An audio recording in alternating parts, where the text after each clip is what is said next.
علم سیکھنا ہے تو ریڈنگ کو ایمبریس کرو، پڑھنے کی عادت ڈالو، علم کی بنیاد ہے چکی ہے۔ بغیر پڑھے کہ علم کیسے آئیں گا مجھے بتاؤ؟ میں نے کوئی کتاب نہیں پڑھی لیکن مجھے علم ہے، یہ علم نہیں ہوتا ہے ادھر کی۔ کیسے آپ ویریفائی کریں گے جو میں نے سیکھا وہ علم تھا؟ پڑھو، ریڈنگ۔ اب کتنا ریڈ کر رہے ہیں میں کیا بولوں؟ چلیے دنیا چھوڑ دیجئے، دین میں آخری بار قرآن کب پڑھا تھا؟ چلیے قرآن پڑھا تھا اور میں روز پڑھتا ہوں، تو آخری بار ترجمہ کب پڑھا تھا؟ نہیں، وہ تو کبھی نہیں پڑھا۔ تو پھر دین میں بھی تو اپڈیٹ نہیں ہوئے نا بھائی اب تک، کیسے کیا چلیں گے؟ کیسے آگے بڑھوں گے؟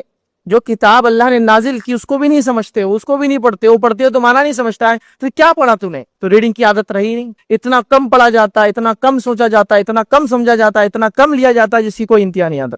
تو اللہ کے لیے ریڈنگ شروع کر دو، اس لیے کہ بنیاد ہے علم کی۔ اس کو میں کہوں گا ایکسٹینسو ریڈرز بن جاؤ، بس پڑھنے والی قوم ہو، کتاب ملی کی شروع ہو جائے۔ بچہ کتاب سے ہی بھاگ رہا ہمارے پاس، کتاب ملی کی شروع ہو جائے۔ کبھی کبھار کچھ چیزیں بری لگتی ہے لیکن سمجھنا پڑے گا۔ کسی نے ایک بار سوال کیا تھا کہ بچوں کو پڑھائے کیسے، کب وہ پڑھیں گے؟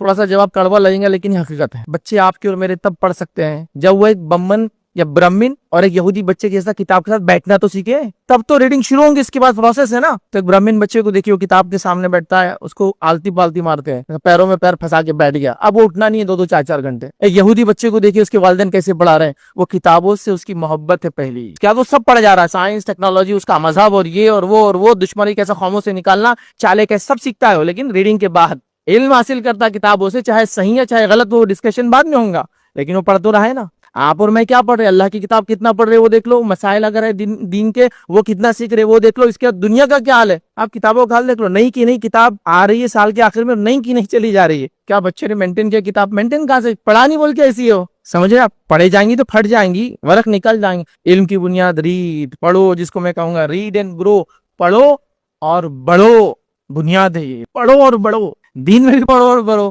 دنیا میں بھی پڑھو اور بڑھو۔ تو اب آپ بزنس سے بیٹھے ہیں، اب آپ کام کرتے ہیں، اب آپ ٹریولنگ کرتے ہیں، اب آپ مارکیٹنگ کرتے ہیں، اب آپ کو خالی ملتا ہے کتاب، اب معمول کی اتنی کتاب تو ایک ہفتے میں پڑھنا ہے، جو پڑھنا ہے پڑھو، شروعات کرو کتاب پڑھو، کوئی بھی کتاب جو مضمون جو سبجیکٹ ہے، تفسیر پڑھنا ہے پڑھو، سیرت پڑھنا ہے پڑھو، ظاہر سی بات ہے یہ تو بنیاد ہے۔ اس کے علاوہ حدیث پڑھنا ہے پڑھو، اس کے علاوہ جو بھی سائنس پڑھو، پڑھنے کی عادت ڈالو۔ کہ وہ آفس میں کتاب جس میں 4 پڑھنے پڑھتا ہوں، صبح نکلتا ہوں تو 4 پیج قرآن کے پڑھ کے نکلتا ہوں، رات آتا ہوں تفسیر کے 4 پیج پڑھ لیتا ہوں، دن میں ٹائم ملتا ہے کمیوٹ راستے میں ٹریولنگ کرنے میں تو یہ پڑھ لیتا ہوں۔ پڑھنے کی عادت ڈالو اور کوشش کرو اسکرین سے مت پڑھو، کتابوں سے پڑھو۔ کتابوں کی جو پڑھنا، فزیکل کتاب پڑھنے کے جو بینیفٹ ہے اسکرین میں پڑھنے میں نہیں آتے یاد رکھیں۔ اور پڑھو جب کتاب تو ایک نصیحت کروں گا، اس چیز کو، ان پوائنٹس کو لکھ لیا کرو، کتاب میں لکھا کرو، عادت ڈالو، چاہے دینی کتاب پڑھ رہے ہو، چاہے سیرت کی کتاب پڑھ رہے ہو، چاہے حدیث پڑھو، لکھا کرو تاکہ آپ کو یاد رہے گا یہ امپورٹنٹ حدیث تھی، یہ فلاں تھا، اس سے آپ کا ایک ذخیرہ ہوتا ہے۔ تو پڑھو اور بڑھو۔